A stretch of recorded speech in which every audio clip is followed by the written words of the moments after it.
What's up, YouTube? This is Brandon, or Let's Talk Horror Movies here, bringing guys another movie review. Today I'm reviewing Rob Zombie's Halloween 2 for my Rob Zombie movie review series.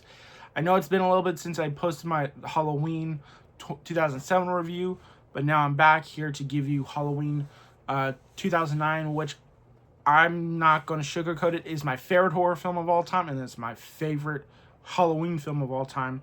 Yes, even more than the classic 1978 John Carpenter film that started it all. I still have that in my top 3. It's in my top 5. It is my number 3.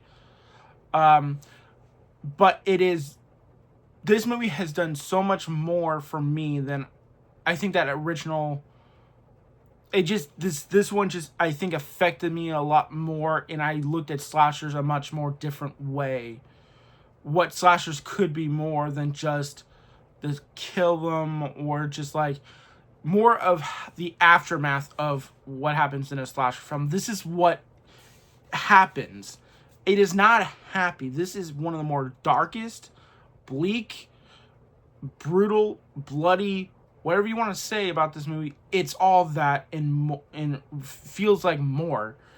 And I know there's other bleak and bloody. I think for I guess a non-foreign slash film, non-French film, this is pretty damn brutal in terms, I think, of, I want to say, in the slasher category, because there's so many other ways you can describe brutal and dark and messed up, because there are definitely out there. But in terms of something that was a brand slasher, this one took the risks.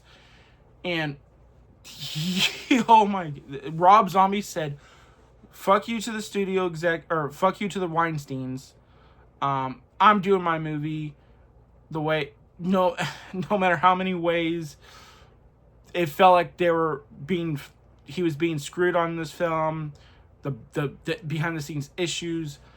Yeah, this he wasn't originally supposed to come back. It was originally supposed to be the directors from the French film Inside. They were all, eventually they went to do 2017's Leatherface prequel, which I still think is pretty solid, but apparently they didn't understand, or they were just not on the same page as the producers, and so they called up Rob, and Rob ultimately decided to agree to it as long as he could get out of the contract where he didn't have to make a third film for them. And yeah, it was still a hell of a production. It probably was even worse. There's a reported 8-hour making of documentary that we're probably never going to see, because there's so much shit talking about the Weinsteins in the video, I believe. And you see it from, I think, kind of from both sides, from Rob and from the producers or something, from what I've heard. So it's unlikely we'll ever see that, unfortunately, which it would be nice to see, because he actually talked shit about the Weinsteins. But apparently it still makes Rob kind of look like a douche, even though, I mean, he's working with two douches, way worse people. But besides the point, this movie was very ambitious. This took so many chances. This really made people hate. I think this is the movie that really made people hate Rob Zombie. And look, I'm not coming here to say you gotta love Rob Zombie. This is not. I've said from the beginning, from when I became a fan, that he is not for everyone. And that's particularly the dialogue, especially when you watch House and you watch Devil's Rejects.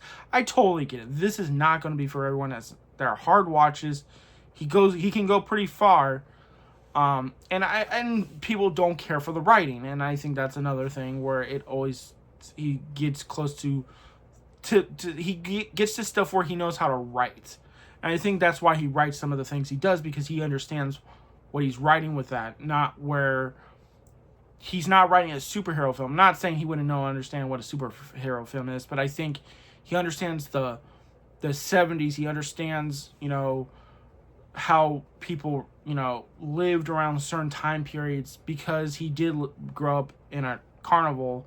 Not the kind of carnival you would think. It's the trashier. So he understands that kind of, he's heard the language, and that's based on his experience. So but he actually tones the vulgarness down, maybe for exact one scene where he really one more suggestive scene with a dead body, but outside of that, he really doesn't pull his he really pulls his punches back on the vulgarness. And this is a Laurie focused story, and Scout Taylor Compton hands down is the best performance in this movie. She deserved more love and more roles after this. I know I know she did some other things, but never got to be in the as the big name category. It never popped, I guess. Unfortunately, she gives a terrific performance where she's PTSD. She is going through hell. She has these nightmares that are just nightmare inducing, and just they feel so real and raw, and just, and her life is always upside down. She's such the opposite of what she was in Rob's original film. Her relationship with Annie, played by Danielle Harris, who was also really good, where she is really the mother figure, but especially in the director's cut, their relationship is very much strained, and part of that is because Laurie lashes out at her because Laurie is still kind of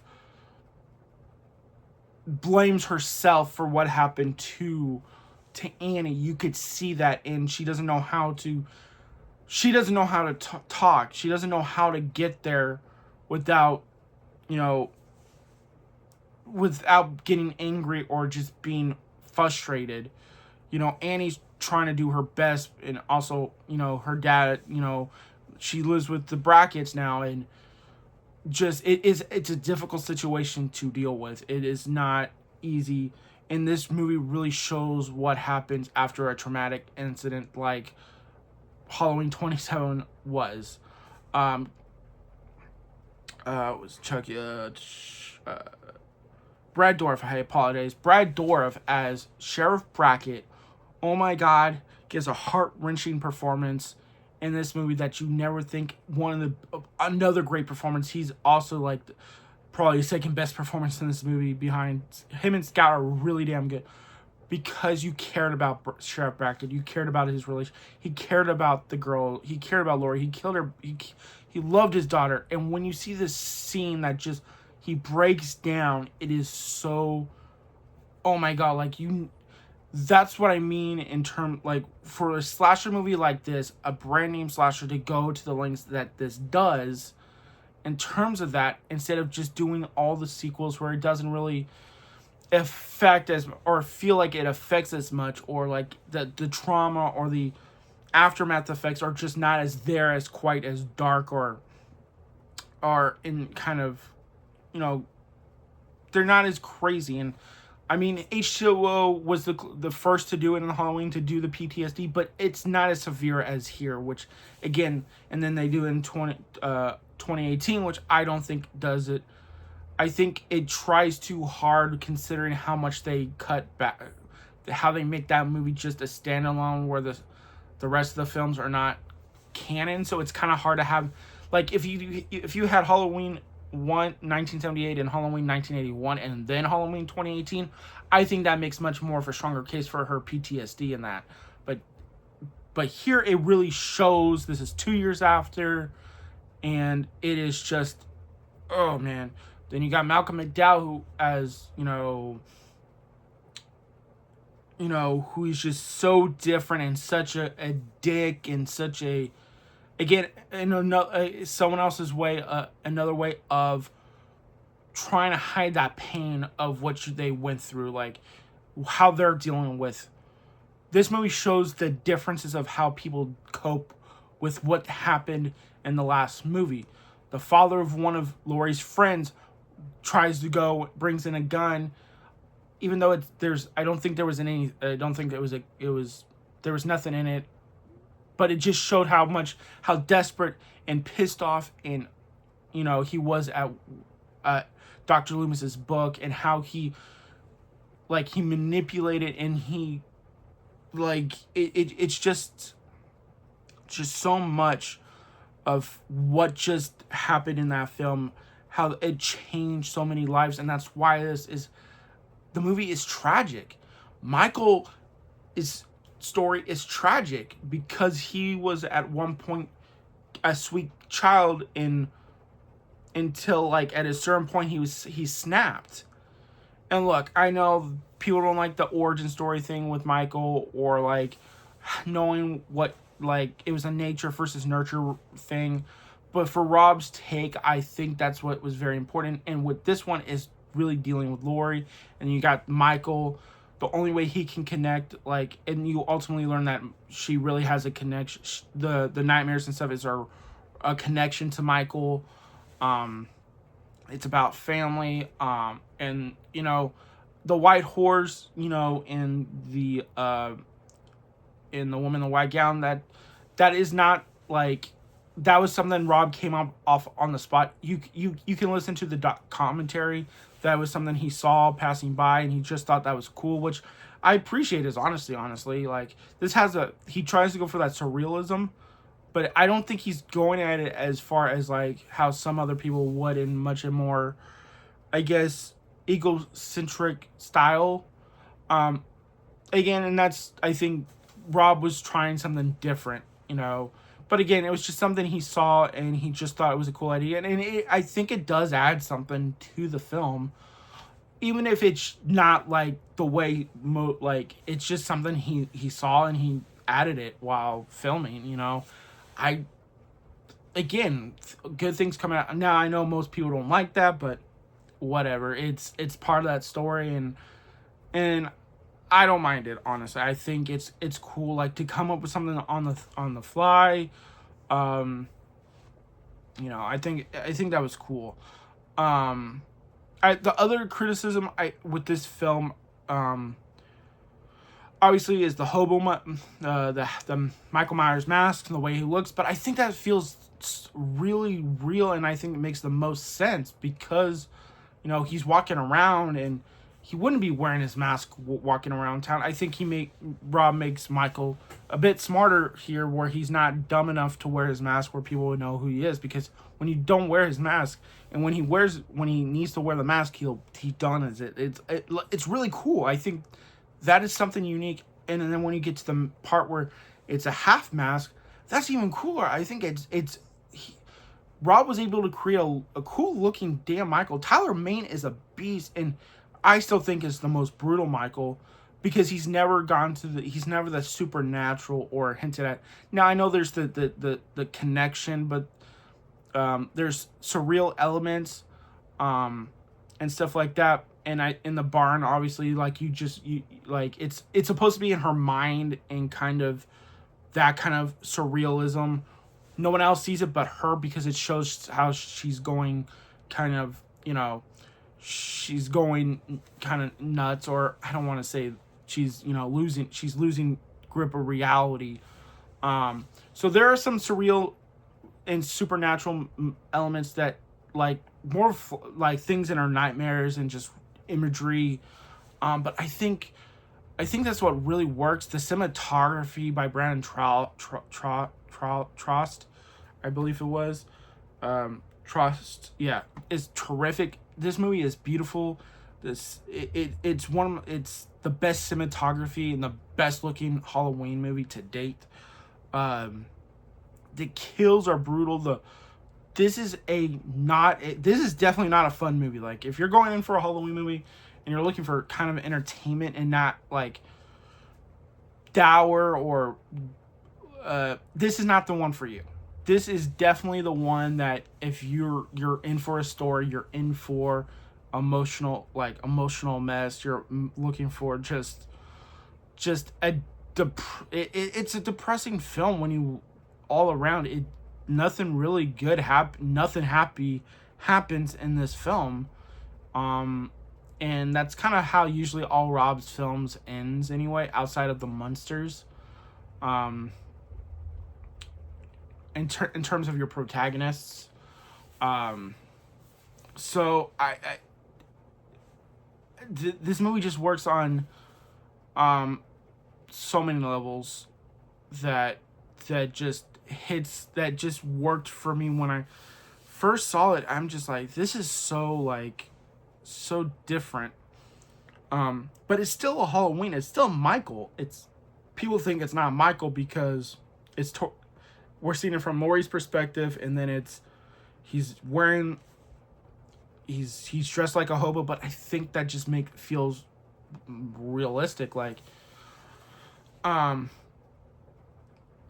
for people to say this is like Halloween 5 or Halloween Resurrection is better, like, look, I get you don't like the film, but to say it's better, those other two are better than this, it feels a little like, okay, being a little over the top there, a little hyperbolic, which again, it's not about liking it, but to say this is the worst Halloween film, I think that's going too a little far. If you don't think it's good, or I get that. I can see that, but to say there's no credibility to what this film is trying to do, or you can't even appreciate what the things it's the credibility or appreciating what it's trying to, like, it's trying to do more than what a standard slasher is supposed to be, and I can't ask more than that. And I think the ending's the biggest, talking point of the director's cut.